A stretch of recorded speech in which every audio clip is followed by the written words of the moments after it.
शर्म आनी चाहिए तुम्हें करीम। बाबा जान, ये तो बहुत पुरानी फुटेज है।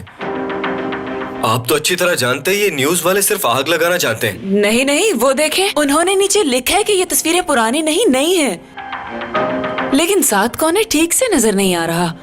करीम, कौन है साथ तुम्हारे? ये न्यूज में क्या दिखा रहे हैं करीम? तुम शादी के बाद भी पास नहीं आए? अरे अम्मी, मेरा यकीन कीजिए, मैंने ऐसा कुछ भी नहीं किया है। मैं तो सारा दिन अपनी बीवी के साथ था। आयशा, तुम ही बताओ ना इन्हें। जी, इन्होंने ऐसा कुछ नहीं किया। क्यों झूठ बोल रहे हो और इस बेचारी को भी झूठ बोलने पर मजबूर कर रहे हो? ये तो जानती भी नहीं कि तुम कहाँ थे। शर्म आनी चाहिए तुम्हें, खानदान का नाक कटवाने में तुले हो। भाई ऐसा अक्सर हो जाता है, आप परेशान मत हो, हम बैठकर इस मसले का हल निकाल लेंगे। मैं जानता हूँ मीडिया वालों को। तुमने हाँ? उसने हमारी बहन को धोखा दिया है। मैं उस धोखेबाज को जिंदा नहीं छोड़ूंगा, मार डालूंगा मैं उसे। और इसके क्यों इस मासूम की जिंदगी के साथ खेल रहे हो करीम? इसको कहते हैं अदले का बदला। करीम जीतर की बीवी आयशा जीतर, उनको भी उसी कैफे में अपने किसी बॉयफ्रेंड के साथ देखा गया। आयशा जीतर, जो कि मोहसिन जीतर की हाल ही में बहू बनी थी और बहुत ही धूमधाम से उनकी शादी की गई थी, उन्हें कैफे में किसी नामालूम नौजवान के साथ देखा गया और उनकी तस्वीर नाकाबिले। देखिए मोहसिन अंकल, ऐसा कुछ नहीं है। मेरा इरादा बुरा नहीं था। मैं तो बस उससे मिलने गई थी। वो मुझसे माफी मांगना चाहता था। बेटा, तुम्हें ये समझना चाहिए था ये बात अच्छे या बुरे इरादे की नहीं है, खानदान की इज्जत की है। जी बाबा, अब तो मीडिया वालों को जानते हैं, वो बात का बतंगड़ बना देते हैं। चुप रहो नालायक। चलो चलो, खुशियाँ मनाओ। इस शादी को लेकर बहुत खुश थे ना तुम लोग? क्या बात है, बहुत अच्छा फैसला था। मैंने लाख मना किया मोहसिन, लेकिन आपने मेरी एक नहीं सुनी और खानदान की इज्जत को मट्टी में मिला दिया। ओ खालदा, बात को बढ़ाने की बजाय इस वक्त ये सोचना चाहिए कि इस मसले से निकला कैसे जाए। जरा होश के नाखून ले मोहसिन। जब से ये लड़की इस घर में आई है, यहाँ रोज एक नया तमाशा हो रहा है। हर जगह हमारी बदनामी हो रही है, लेकिन आपको तो फर्क ही नहीं पड़ता ना। बस मैं ही बुरी नजर आती हूँ। इसे कुछ कहने की हिम्मत है नहीं ना आप में? इस बार खालदा आंटी बिल्कुल ठीक कह रही हैं। देखिए, ऐसा कुछ भी नहीं है जैसा आप लोग समझ रहे हैं।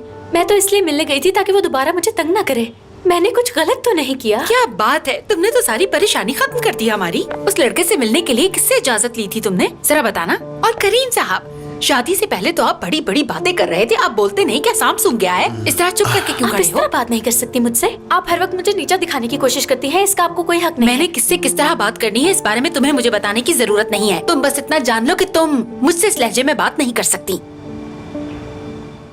अम्मी बस कीजिए, चुप कर जाए। माँ को छोड़ के बीवी का साथ दोगे? अब तुम चाहते हो कि वो बोलती रहे और मैं सुनती रहूं बस? जी खामोश हो जाए, खुदा के लिए। बाबा, आप भी कुछ नहीं बोलेंगे, और भाई तुम तो बिल्कुल मत बोलना। मैं तो पहले भी कुछ नहीं बोला। आप दोनों इशारों इशारों में जो एक दूसरे से बात कर रहे हैं, सब समझ आ रही है मुझे। हेलो, तुम मेरे शौहर के साथ बदतमीजी नहीं कर सकते, समझे?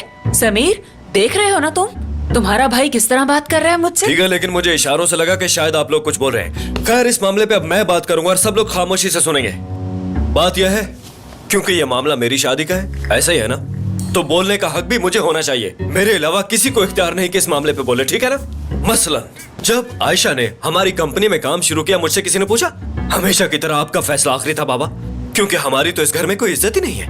वाह, मेरी बीवी मेरी कंपनी में काम करने लगी, लेकिन करीम को, उसके शौहर को किसी ने बताया ही नहीं। क्या है ये? अब फैसला कर लिया मैंने, आयशा काम नहीं करेगी और मेरा फैसला हतमी होगा। कोई शक? ठीक है, जैसा तुम्हें बेहतर लगे। शुक्रिया बाबा, शुक्रिया। हाँ, शुक्र अब से वो इस घर में रहे।